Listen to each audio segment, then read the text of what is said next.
अरे गुरुजी, हनुमान जी को बहुत प्रसन्न कैसे करें, आप बताइए। सिया राम जी का नाम गुण, जितना तुम सीताराम नाम गान करोगे और सीताराम जी का चरित्र सुनाओगे, हनुमान जी महाराज उतने ही आपके अधीन होते चले, प्रसन्न होते चले। अंजू जिंदल जी, राधे राधे महाराज।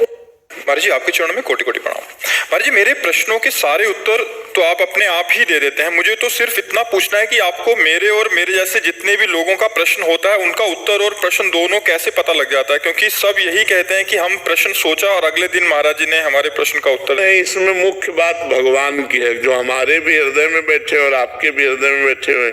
तो आपके हृदय में कोई ऐसा प्रश्न हुआ और किसी ने आप प्रश्न कर दिया और उसका उत्तर आपको मिल गया, तो इसमें मुखिया भगवान हुए ना, मुख्य तो भगवान हुए।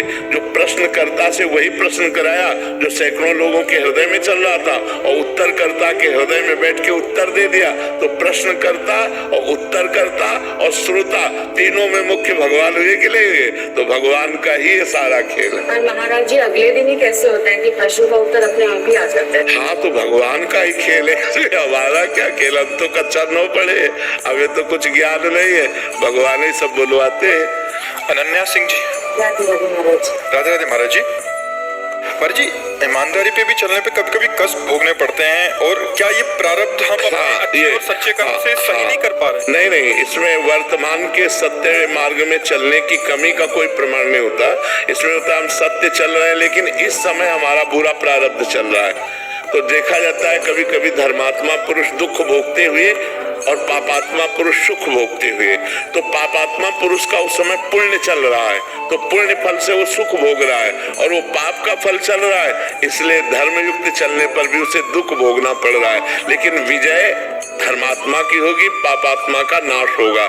जैसे कुछ समय तक 12 वर्ष का वनवास, 1 वर्ष का अज्ञातवास पांडवों को भोगना पड़ा, और सम्राट पद पर दुर्योधन बैठे खूब फूला, लेकिन अंत में हस्तिनापुर नरेश महाराज युधिष्ठिर हुए और कौरवों का सम्यक विनाश हुआ। तो पापात्मा पुरुष कभी कभी सुखी देखा जाता है वो अपने पुण्य बल से, और जब उसका पुण्य क्षीण हो जाएगा और वर्तमान का पाप और पुराना पाप जुड़ेगा तब वो ब्लास्ट हो जाएगा, तब वो नष्ट हो जाएगा। तो हमें चाहिए धर्म से ही चलना चाहिए, भले दुख मिले तो हमारे पूर्व पाप का परिणाम है, उसे हम भोग लेते हैं, आगे हमारा मंगल होगा। ये पक्का निश्चित बात है, इसमें कोई भी संशय नहीं है। तो ब्रह्मास्त्र का प्रयोग मच्छर मारने के लिए जैसे नहीं किया जाता, ऐसे ही अपने भजन का प्रयोग अपने रोग नाश के लिए नहीं किया जाता। ये भजन का ही बल है कि हम आपके बीच में बैठे हैं ऐसी स्थिति पर भजन का बल का प्रयोग भगवान की प्राप्ति है, ना कि इस नाशवान शरीर को स्वस्थ कर लेना। अगर स्वस्थ भी होंगे और कल मरना है तो मर ही जाएंगे, और अगर हमें 10 साल जीना है तो अस्वस्थ होते हुए भी हम 10 साल जिएंगे और वो कार्य करेंगे जो एक स्वस्थ पुरुष भी नहीं कर सकता है।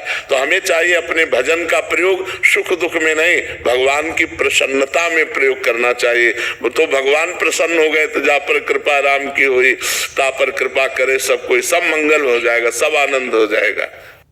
नेहा जी, राधे राधे महाराज। राधे राधे महाराज जी।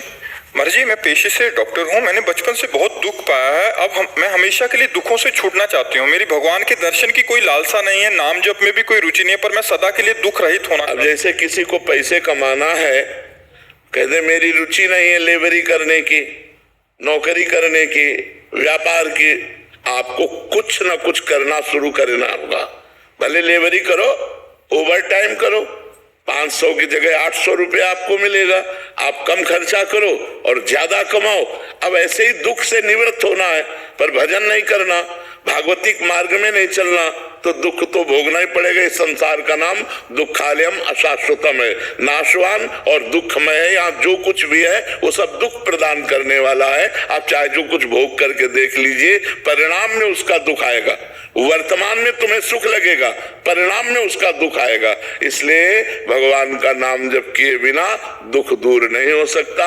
तो राम कृष्ण हरि राधा जो नाम प्रिय लगे, बिना रुचि के, बिना मन लगे नाम जप करो, तुम्हारा मंगल कर देगा। भाव कुभाव अनख आलस हो, नाम जपत मंगल दिशि दसहु, दसों दिशाओं में उसका मंगल हो जाएगा जो भगवान का नाम जप करे। हर विपत्ति, हर संकट, क्योंकि मनुष्य जीवन संघर्षमय है, याद रखो।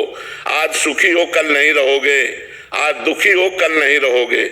ये दुख सुख का चक्र चलता है। जैसे दिन है तो रात की व्यवस्था कर लो लाइट की, नहीं तो अंधेरे में काटना पड़ेगा। ऐसे रात है तो चिंता मत करो, उबो मत, सूर्य उदय होने वाला है। तो हमारा जीवन दुख और सुख इस संघर्ष से जुड़ा हुआ है। यदि हम भगवान का आश्रय नहीं लेंगे, भजन नहीं करेंगे, तो सुख में अभिमान में फूल जाएंगे और दुख में हम मिट जाएंगे। यही लगेगा कि कर लो, और नाम जब करोगे तो दुख सुख में समान बुद्धि रखते हुए पार हो जाओगे। भगवान मार्ग में तो चलना है, पर क्या और कोई उपाय है? जैसे नाहीन और उपाय, और कोई उपाय नहीं, और सब दुख देने वाले उपाय हैं, दुख देने वाले उपाय। जैसे हम तुम्हें बताएं कि तुम 1 लाख रुपया कमाओ और आप दूसरों को दान कर दो तो 10 लाख रुपया मिल जाएगा, लेकिन भगवान थोड़ी मिलेंगे। तो जिनके पास 10 लाख है वो सुखी है क्या? आपको 10 करोड़ मिल गया तो आप सुखी हो जाओगे क्या? 50 करोड़ की आशा जाग जाएगी। 10 करोड़ आते ही 50 करोड़ की आशा जग जाएगी, और 50 करोड़ आते ही 1 अरब की मांग हो जाएगी, 1 अरब आते ही खरबों की मांग हो जाएगी, और बहुत धन हो गया ना तो भारत में नंबर 1 आने की बात आ जाएगी, और भारत में नंबर 1 हो गए तो विश्व में नंबर 1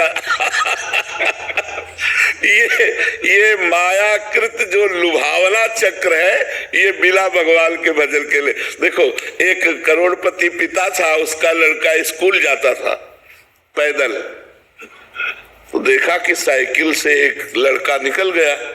उसने हट किया, पापा मुझे साइकिल दे दो, क्योंकि हमने देखा उसमें पैडल मारो चलना नहीं पड़ता, साइकिल से चलने लगे। कुछ समय साइकिल से हुआ तो मोटरसाइकिल से बगल निकलना। उसने देखा इसमें तो पैडल भी नहीं मारना पड़ता। बोले पापा हम साइकिल से नहीं जाएंगे, मोटरसाइकिल दे दो। तो मोटरसाइकिल खरीदी। भाई अकेला लड़का अब मोटरसाइकिल से जाने लगा। एक दिन देखा जाम लगा है और निकलने की बड़ी समस्या, पानी गिर रहा है, तो आदमी कार में बैठा मुस्कुरा रहा है। वो गए, बोले पापा मोटरसाइकिल नहीं कार चाहिए। अब कार ले लिए, तो कार एक दिन बड़े जाम में फंस गई। ऊपर से देखा हेलीकॉप्टर जा रहा है, जाम की कोई समस्या नहीं। बोले पापा हेलीकॉप्टर थप्पड़ मारा, कार बेच दिया। बोले पैदल जा। कामनाओं का कभी अंत नहीं है, आप कुछ भी करके देख लो, कुछ भी। भजन का नाम जप, नाम जप, निरंतर नाम जप। भगवत सेवा समाज की करते हुए, जैसे अपने कई कर्तव्य हैं। आप किसी की बहन है, आप किसी की कुछ ना कुछ संबंध है ना हमारे, कोई माता, कोई पिता, कोई भाई, कोई बहन, कोई ऐसे पति पुत्र परिवार संबंध। हम अपने संबंधों का निर्वाह करते हुए और अपने कर्तव्य का पालन करते हुए, जैसे व्यापार है, नौकरी है, किसानी है, ये सब करते हुए नाम जप करें, निश्चित हमारे दुख मिट जाएंगे, भगवान कृपा करें।